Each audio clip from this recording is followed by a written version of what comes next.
Hello everybody, thank you for tuning in to my video. This is going to be part of my March series, which is also going to be known as my tournament series videos.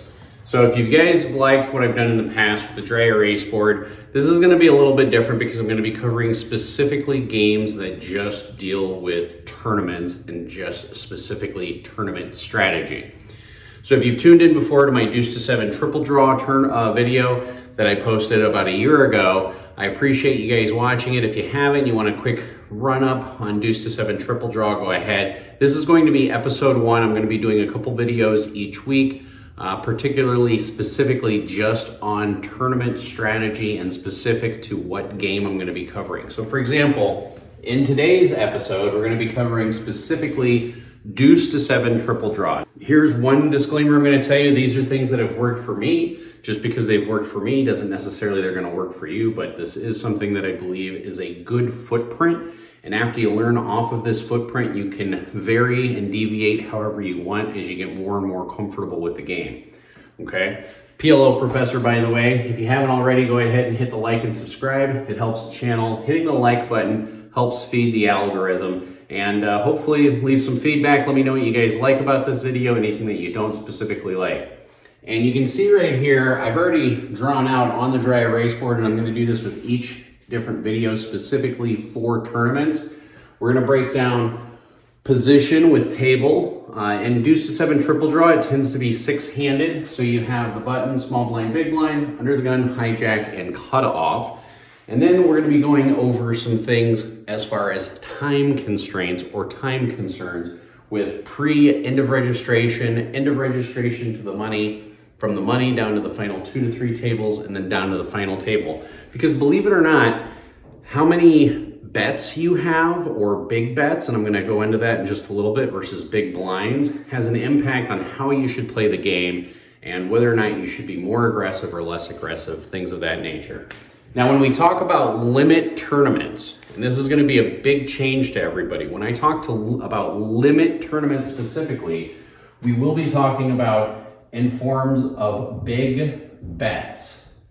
How many big bets do you have? Not how many big blinds you have, but how many big bets you have. And what I mean by that is, for example, if the blinds are 1,000, 2,000, the actual betting rounds are going to be 2K, 4K.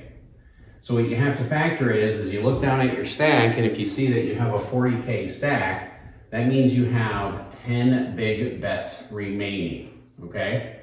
And the reason why that gets important, particularly when you get to end of registration to the money, is because how many big bets you have determines on whether or not you just need to say, I'm gonna go with this hand. For example, if you have 10 big bets, you should be able to be a little bit more selective on your hand selection. But if you're all the way down to something like 4 big bets, you pretty much have to run with the hand, because every hand in a limit tournament is usually going to come in with a raise, which is equivalent to 1 big bet, a bet on the initial pull, and then a bet on the turn and a bet on the river. So usually every hand is going to cost you about somewhere in the neighborhood of 3 to 6 big bets. Professor, I'm down to so many big blinds. Stop looking at it in terms of big blinds. That's the first step you need to do, and start looking at it as in terms of big bets. Once you understand that a typical hand is going to cost you between 3 and 6 big bets, that should let you know from the shoe, if you have 4 big bets left, whether or not you should just run with the hand all the way through or not. I hope that helps. Let me know if that helps down in the description. But going on to Deuce to 7 triple draw. So I'm going to pretend like you know what Deuce to 7 triple draw is. And if you don't, here's a quick scenario. You get 5 cards. It's a 5-card draw. You get to draw 3 times. And the absolute best hand in Deuce to 7 triple draw is Deuce, 3, 4, 5, 7, which is known as the wheel. One thing to keep in mind with Deuce to 7 triple draw is straights and flushes counts. Aces are considered high. So whoever has the lowest hand at the end ends up winning the hand. And it starts off with a small blind and a big blind, a round of betting. You get to draw, and then you discard, and then you declare and discard, and then you get to draw again, and you get to do that a total of 3 times. So the most problematic, or the biggest leak that a lot of players tend to have in deuce to seven and triple draw is what kind of starting hands do you have? You know, what should I start off with? First of all, one of the golden rules in deuce to seven triple draw, if there ever was one, is don't leave home without a deuce, okay? Always have a deuce in your hand. Now, I will tell you there are some exceptions. There are some cases in which you can leave home without a deuce. For example, if you have an 8, 3, 4, 5, obviously that's not something I'm just gonna fold and things of that nature. But one of the golden rules, just to start you off, if you're brand new on deuce to seven triple draws, if you have a deuce in your hand, you're in pretty good shape. You're in good enough shape, believe it or not, that depending on your position, whether you're on the button or you're in the big blind, you can make a draw at it, okay?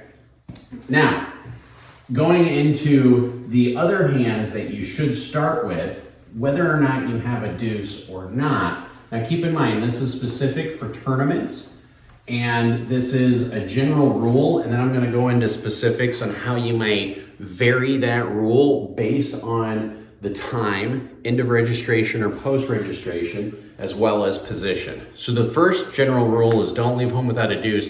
The second general rule that you wanna have in deuce to seven triple draw is an 8-6 low. Now this is key. This is very key. Now, I heard what you said in the back, Susie. If I start off with an 8-7, deuce 3-5, that I'm definitely keeping. I might pitch it. I might pitch the 8, I might not, depending on how the draw handles out. But yes, if you start off with like a pat 8-7, that's something I'm gonna stand with. But start off in general, generally speaking, start off with an 8-6 low. Now, if you want to be on the more positive EV side, you need more than just an 8-6. And when I say 8-6, that means your two highest cards are an 8-6, and you should have 3 cards under an 8-6. So you should have any combination of 8-6, 5, 4, 3, or deuce. Now, obviously you should have a deuce, but in any case, you should have your highest card starting off as an 8, your second highest card starting off as a 7, and then your third card after that being something under a 7. And the reason why that's important is because it spreads it out enough to where you'll have the proper odds and you'll have an advantage going against most of your opponents to make really good hands at showdown. Because one thing in deuce to seven triple draw that I've learned in playing tournaments, some hands go to showdown and some hands don't, depending on who your opponents are and depending on where you're at in the tournament.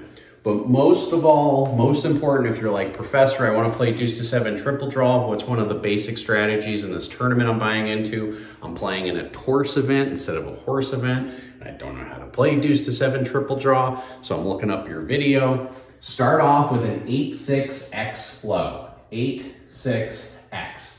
X being the underlying factor. Now, that X card should be a 3 or a deuce because straights and flushes count. If you ever want to know, get yourself in a tough spot, start off with an 8-6-4 low, and then you draw 2 and you end up with like a 7-5. Because then you're sitting there going, wow, I have an 8-7 low, but I really have a straight. Now what do I pitch? Do I pitch the 8? Do I pitch the 6?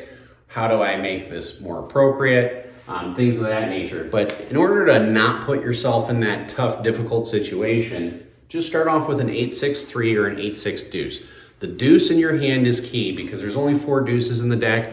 And just like in Big O or Pot Limit Omaha, there's only 4 aces in the deck. It's a key card in a lot of situations because your opponents may not know about always leaving home without a deuce or always leave home with a deuce.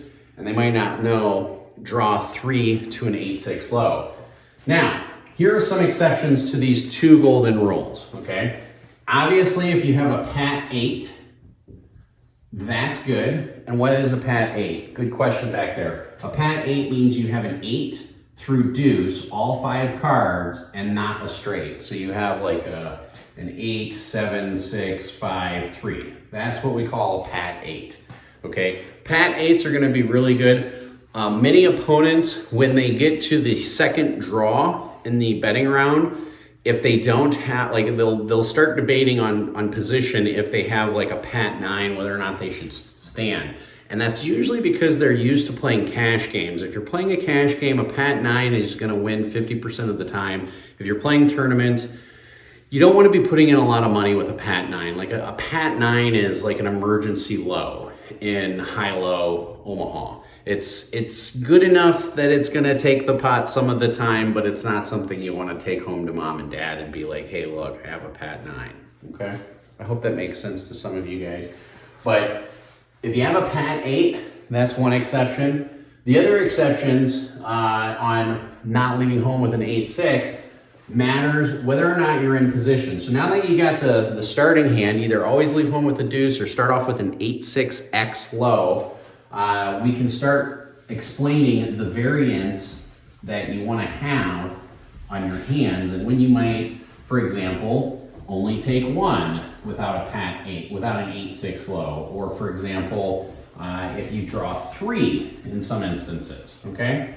So the first instance is going to be the most common one. It's going to be from registration all the way to end of registration. So from the start of the tournament till the end of registration, there's many exceptions that you want to make where you pitch 3 and you only keep 2. Now, one of those exceptions is if you keep 2, okay? If you keep 2, this is one of those rules. One of them needs to be a deuce, okay? One is a 2, that's one rule. And then the other one is an 8 or a 7. You don't want to be keeping a deuce and a 9, okay? If you have deuce 9, jack, jack, queen, and you're like, hey, this is something I'm on the button, I should hold on to the 9 deuce and pitch 3. No, you should either pitch 4 or you should just fold. And that depends on the action as well, and it depends on the button. But if you're in the button or in the cutoff, okay, so if you're in one of the best 2 positions in deuce 7 triple draw, you can violate the rule of having 3 to an 8-6 low, and you can draw 3 and keep 2 as long as you have an 8 and a deuce or a 7 and a deuce. Or something that's a deuce and something lower than a 7. So deuce 5, deuce 4, deuce 3, all of those are going to be good. Deuce 6 is okay. I actually prefer having deuce 7 over deuce 6. And I know that sounds a little weird, but you can start drawing into the wheel, where if you have a 6 and you draw 3, if you start off with a deuce 6 and you draw 3 and you end up with a 4 or 5, there's a possibility that you could be getting a 3 on one of your draws, and then you're stuck with the straight, and then you're stuck with either bluffing or pitching the 6 and going for the wheel draw. But generally speaking, if you keep 2, one of those rules that needs to be violated is if you're in the button in the cutoff and it's before end of registration.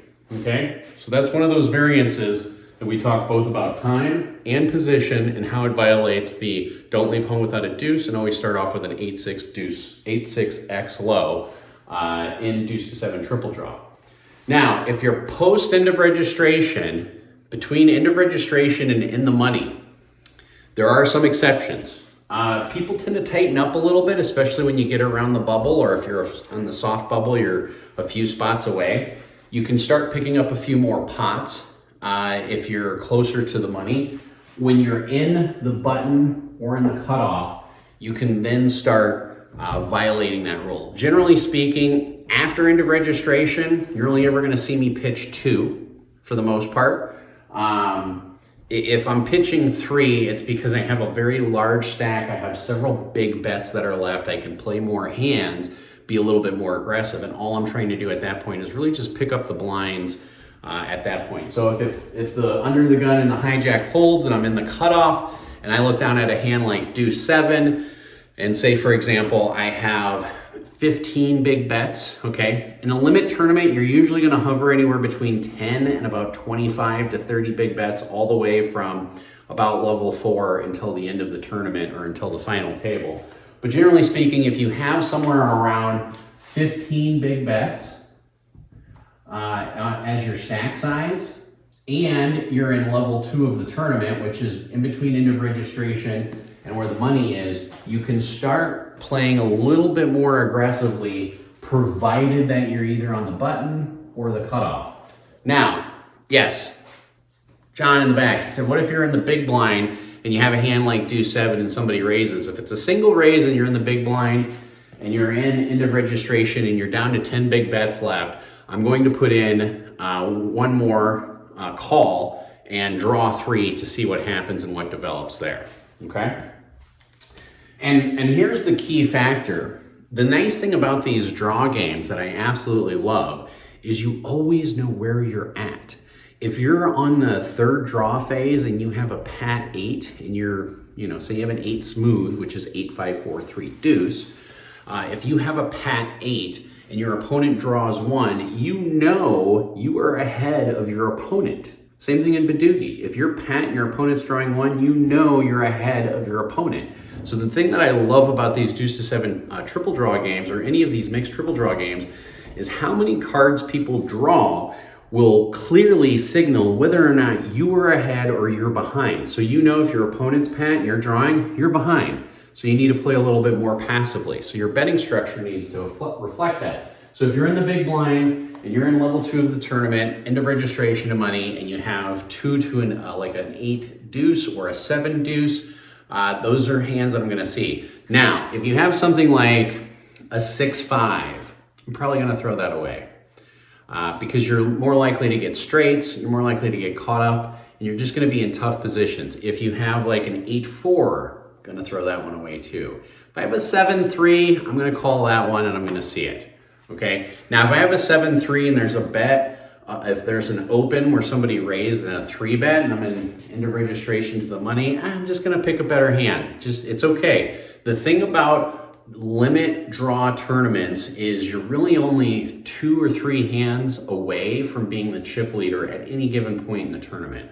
Unless you're like really down to the nub, in which case it takes a few more hands. But in all seriousness, you're only a few hands away from being the chip leader. So even if you're looking down at your stack and you're like, oh my God, I'm down to 4 big bets, I gotta pick a hand and run with it. Correct, if you're down to 4 big bets, you need to pick a hand and run with it. But think about it, if you double up and you're up to 8 big bets and you double up one more time, you're at 16 big bets, you're gonna be right around the chip leader, because throughout most of the tournament, 10 to 15 big bets is what most people are gonna have.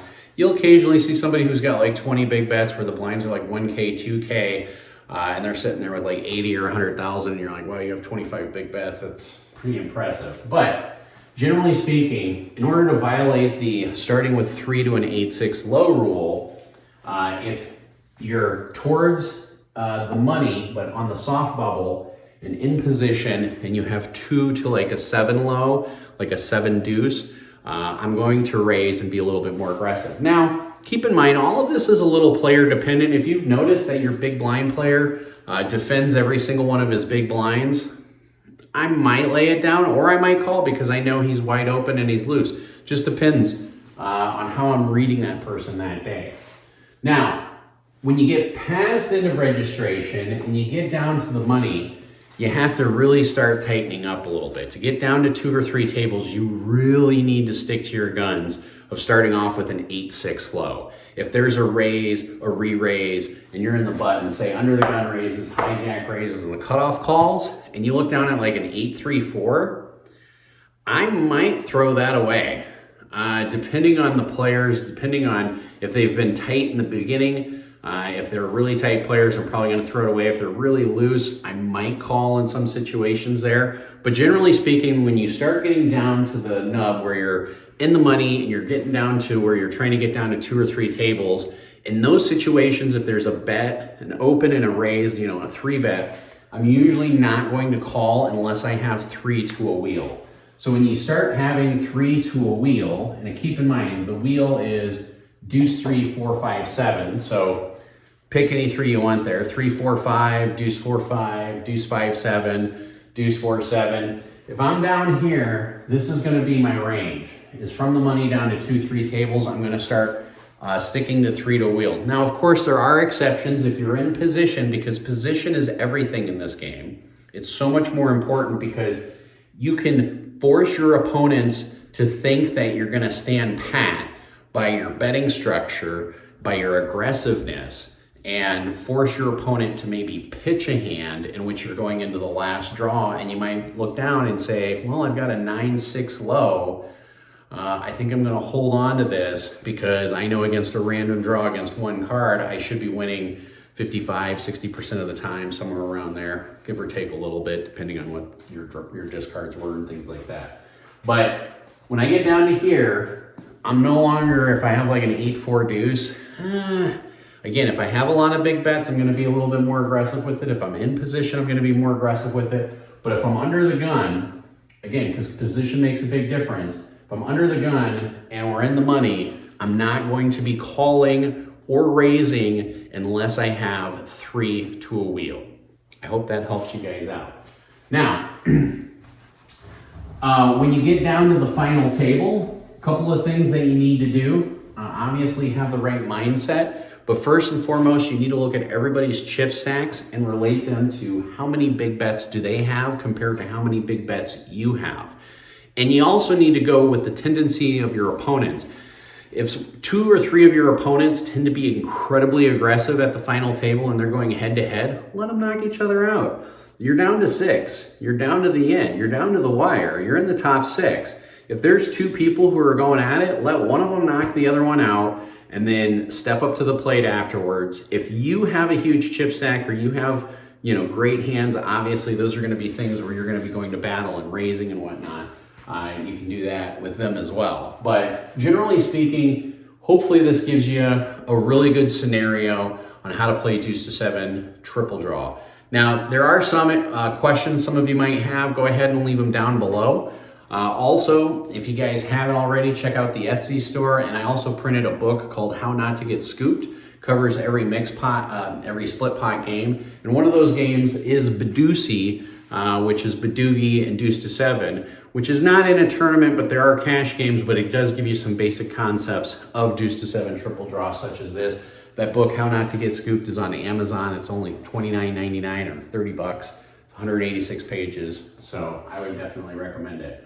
But yeah, if you're in the small blind, big blind, some of you have seen in my past, if I'm sitting on the big blind and somebody raises, I will discard 4. That's usually going to happen before the end of registration. You can play a little bit more wide open before the end of registration. That's perfectly fine. But usually once you get past where you're at end of registration or end of the money, you're not going to be seeing people draw 4 anymore. I have drawn 4. I have even drawn 5 in some instances. I've had crazy tables where pots end up being like 40, 50 big bets before end of registration. Those are great tables to be on because they give you an opportunity to build up a huge chip stack right before you have to tighten up. So I hope this video finds you guys well. And this is my first one for specifically tournament series. My next video is going to be either lowball or Badugi. I'm not sure yet. But I plan on posting one every week in the month of March, hopefully 2 a week if I can do that. And I appreciate all of you. So if you haven't, again, hit the like and subscribe. It definitely helps the channel. And leave a comment down below. So play smart, everybody, and run like a god.